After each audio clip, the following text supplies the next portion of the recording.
Yo pas tout le monde, bienvenue dans une nouvelle vidéo. Comment allez-vous? J'espère que vous allez tous bien. Normalement vous devrez voir maintenant cette vidéo normalement dimanche.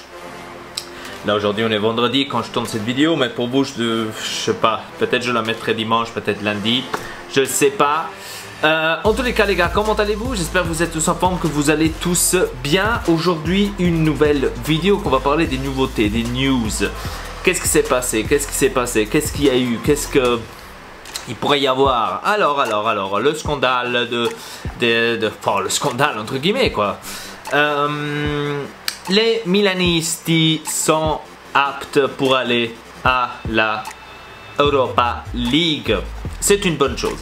C'est une bonne chose, oui, c'est une bonne chose. Je vois pas pourquoi tous ces gens qui critiquent cette décision. Certes, d'un côté, je peux vous le comprendre, c'est tout à fait légitime de dire voilà, ils ont certainement pas mérité parce qu'ils ont fait ci, ils ont fait ça. D'un côté, je peux vous comprendre. D'un autre côté, c'est bon ou c'est mieux pour le foot italien. Avec tout le respect de la Fiorentina, bien sûr, avec tout leur respect, mais je préfère plutôt avoir le Milan aussi en Europe que d'avoir la Fiorentina, tout simplement par budget, enfin pas par budget, mais par comment dire, par je viens pas au mot, par tout simplement par allez, dites-moi le nom là, allez, dites-le moi. Quoi, j'entends pas, putain, si vous pourriez me le dire là, ça serait pas mal. Par prestige, voilà, j'ai dû trouver pendant une heure ce mot. Par prestige de quoi? Par prestige de la Serie A. Je dois vous rappeler, ou peut-être ceux qui ne le savent pas, ou peut-être ceux qui ont tendance à oublier, je dois quand même vous rappeler que le Milan, il a 7 Champions League. Ce n'est pas pour rien. Après, on peut dire, ouais, c'est des vieilles histoires. Ok, je peux vous comprendre. C'est une vieille histoire. Ok, mais c'est quand même le prestige de la Serie A, on va dire, qui est en jeu. Parce que si maintenant, on regarde bien, on a la Juventus, on a l'Inter, on a le Milan qui sont en Europe. Donc, on va dire pratiquement les trois gros de la Serie A. Je ne sais pas dans quelle époque vous avez vécu, dans quelle époque est-ce que vous êtes né, à quelle époque vous êtes venu au monde. Moi j'ai vécu l'époque où les trois c'était les trois plus grosses de la Serie A, c'est-à-dire à l'époque où il jouait Zidane par exemple à la Juventus, Roberto Baggio qui jouait à l'Inter, Kaka qui jouait par exemple au Milan, etc. et plein d'autres champions que j'ai bel et bien connus comme Ronaldo. Quand j'étais petit, j'ai vu aussi le Ronaldo, le phénomène à l'Inter par exemple. Et tous ces trucs là, donc à l'époque c'était les trois grosses équipes. Donc de revoir, on va dire pratiquement, d'avoir l'occasion de revoir les trois équipes là en Europa League, enfin ils ne sont pas tous les trois en Europa League, mais je veux dire le Milan en Europa League, la Juventus en Champions et l'Inter en Champions, ça fait plaisir.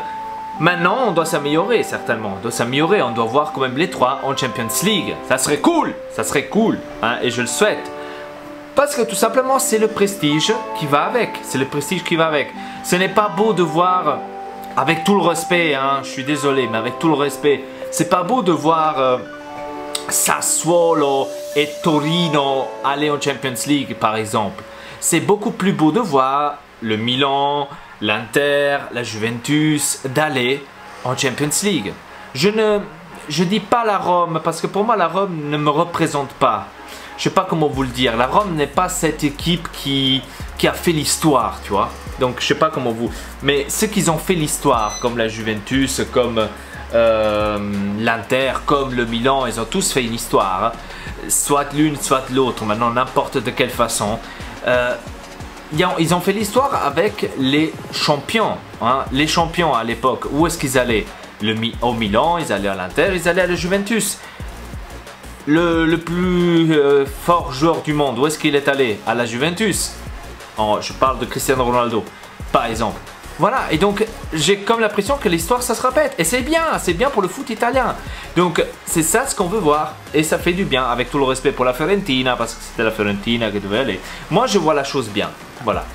Dites-moi dans les commentaires comment vous trouvez maintenant cette décision du Milan. Est-ce que vous trouvez que c'est une bonne chose qu'ils sont allés en Europa League ou que vous dites non, c'est n'importe quoi? Parce que les gars, il faut que je vous rappelle, ils doivent quand même se tenir aux conditions du fair play financier. Parce que j'ai vu aussi beaucoup de commentaires dire « Ah ouais, mais le fair play financier, il sert à cul alors, si eux ils peuvent faire ce qu'ils veulent. » Non, ils font pas ce qu'ils veulent. Ils doivent toujours se garder à la sanction de la UEFA. Ils ont que enlevé maintenant la sanction pour ne pas aller en Europa League.